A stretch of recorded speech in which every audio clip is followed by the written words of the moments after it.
You'll say you'll be productive, but as soon as you sit down, within a minute you get distracted. You grab your phone, you open a new tab, and suddenly you're doing everything except the task right in front of you. All of this happens because your dopamine levels are fried. And the real solution is to rebuild your dopamine reward system from the ground up. In this video, I'm going to teach you 3 fundamental principles I followed to go from someone who could never finish what they started, who was constantly procrastinating, constantly getting distracted, to someone who can't stop being productive, who actually enjoys hard work and still can enjoy other parts of life in a healthy way. But before we begin, here's a challenge for you. I want you to test where your dopamine levels are at right now. So put this video on full screen and watch it to the very end without doing anything else. Because the truth is that most people these days can't even do a simple thing such as watching a video without having to scroll or check their phones all the time. So without further ado, let's start with part 1, dopamine desensitization. When you can't focus, it feels personal, right? You call yourself lazy, you think you're undisciplined, like there's something wrong with you, but it's not all your fault, man. It's your brain. See, dopamine isn't the pleasure chemical of doing something like everyone says it is. It's actually the molecule of motivation, of pursuit, and of craving.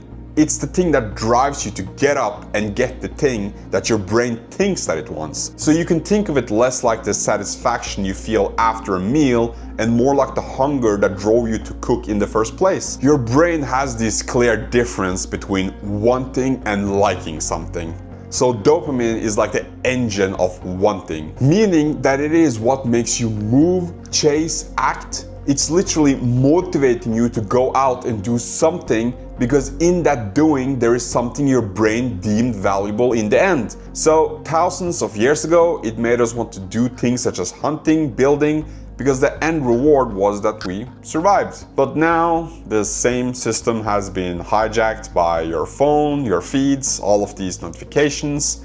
They're what we would call supernormal stimuli, meaning that they hit your dopamine receptors hard, fast, and cheap. So when you scroll TikTok, that's a dopamine hit. When you watch a Netflix episode, that's another hit. And every hit tells your brain one thing, that effort isn't needed and that reward is instant. So in the end, your baseline drops and suddenly normal life feels empty. Reading feels like work, studying feels impossible, and even just sitting feels wrong. Because why would you want and go and do those things when you can just press a couple of buttons on your phone and have infinitely more dopamine for minimal effort in comparison? You see what I mean? So that means that you're not lazy, you're just desensitized. Your brain has been trained to chase fake highs instead of real progress. And to be honest, man, the more you chase them, the worse it gets. It can even get to the point where even the idea of doing something meaningful and challenging feels painful. So yeah, that's dopamine desensitization, and it is what is keeping you stuck. So now we can talk about how we can fix it. This is probably the part where you think I'll tell you that you need to go on a dopamine detox because that is the solution and that is what everyone else in this field is talking about.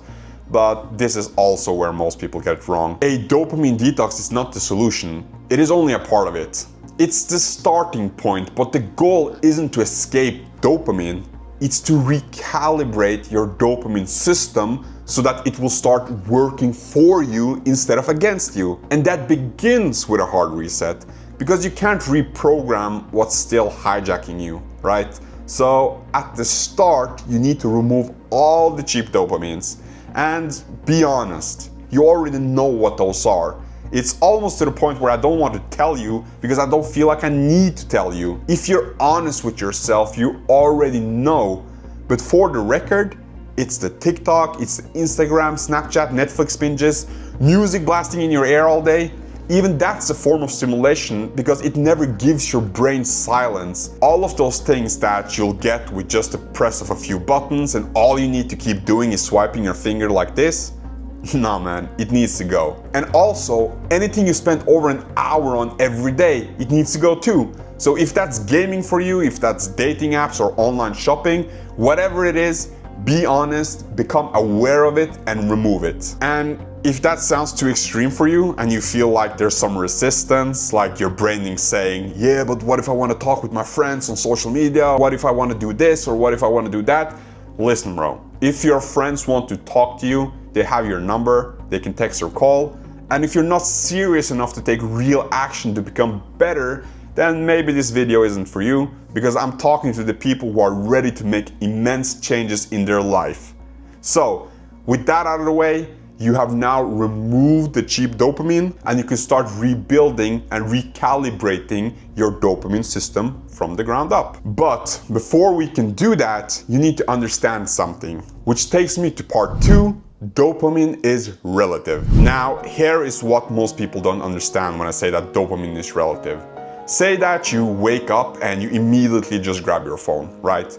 You check your notifications, you check your messages, you scroll some reels, watch something funny, and in other words, what you're doing is that you're telling your brain that this day starts with maximum stimulation. And you just continue your day like that. So on your commute, you're blasting your ears with music, you're filling your head with bullshit from the news, or even worse, you're scrolling on the bus. So later, when you sit down at school or at work and you try to start on that project, then of course it feels boring. Of course it feels heavy and overwhelming, because compared to what you gave your brain in the morning, silence, focus, and effort, it feels painful. But if you flip that, then everything changes. So now you wake up and you don't reach for your phone. Instead, you just sit there for a second, then you go up, you go and make your coffee, you drink it in silence, you give your brain time to actually wake up, right? So you get some sunlight on you or some other form of light, then you grab your journal and you process your thoughts a little bit and just write whatever is in your heart, man. And on your commute, there's no music, no stimulation. You just breathe, you just become present, you just focus on where you are. And then what happens is that your dopamine baseline, it lowers. So you let your brain recalibrate how it relates to what you're doing. And now, when you finally get to work and the same project that used to feel so boring suddenly feels exciting. Because compared to silence, effort feels stimulating. That's how dopamine works. It's all about the contrast. So if you start your day at level 10, then everything below that feels like that. But if you start your day at level 2, then reading, working, studying, all of it feels alive. So that is what most people miss when they talk about this whole dopamine detox thing. It's not just about cutting things out, it's about recalibrating your brain to effort, making work feel good again. And if you win your morning like this, you've already set yourself up to win the day. Now that work, school, or whatever you do starts feeling rewarding again, you'll find joy in it. And when you manage to keep that state throughout the day, when you get home, you'll notice something else. You feel better, you have more energy, you actually want to keep going, whether it's cleaning your place, cooking, working on a project, playing with your kids, or just talking to family.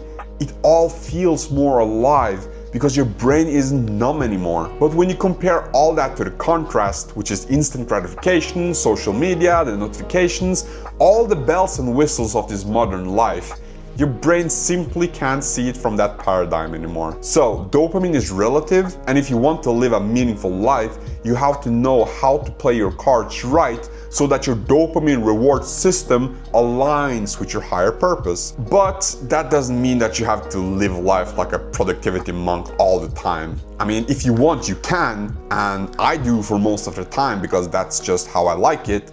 But there's a concept that could work as a balancing agent, which brings me to part 3, dopamine loading. So dopamine loading is this technique that strategically delays high dopamine activities until after completing productive low dopamine tasks. Yeah, there is a time and place for cheap stimulation. Like, I'm not saying that I never watch a movie or that I didn't buy Battlefield 6 last week. My point is that I keep it safe.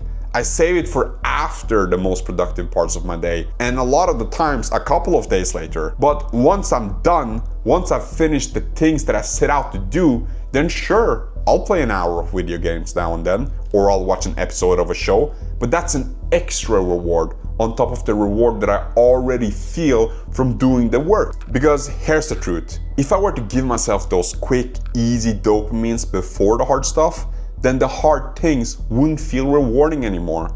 My brain would compare them to the easy pleasures, and suddenly the productivity feels a lot harder, heavier, and just full of friction. But when you flip that, everything changes. You save your dopamine for after the work is done, and your brain starts connecting pleasure with progress. But now, I just want to make it clear that this does not mean that all high dopamine behaviors are fine. Just because you do them after you work, there's still a difference between rewarding yourself and destroying your brain. I mean, things like TikTok scrolling, endless YouTube shorts, or PMO, those don't just spike dopamine, they reprogram your brain to create the shallowest kind of pleasure possible, making it so much harder for you to enjoy the simple, small things in life like reading, conversation, silence, effort. I've made another video about that, which you can check out here. But yeah, go watch a movie once in a while or play a game, just chill a bit. That's real life and that's balance. Still, if you're someone that's been gaming for hours a day or spending 5 hours every evening binging Netflix,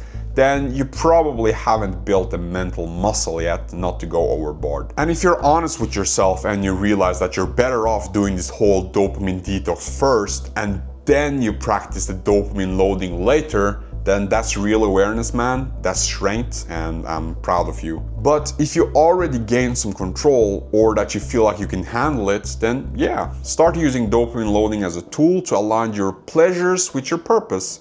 Just remember that reward always comes after effort. And honestly, for me, it's not that I even need to play video games or watch something to relax or enjoy myself. Lately, I've just been reading more novels instead. I most of the time read non-fiction and self-improvement books, but I picked up this one horror book called The Troop, and I actually find it more entertaining now than to watch a Netflix show. So there are different levels to this. As long as you're being as productive as you want to be and your dopamine system isn't working against you, you can choose what level you want to play at. Because the moment you stop chasing cheap stimulation and you give your brain the opportunity to recalibrate itself to the point where you feel that real work and real effort feels enjoyable, then you're in control. And that's when you realize that dopamine was never the problem. It was just how you were using it. So yeah guys, thank you for this one, and I'll see you in the next.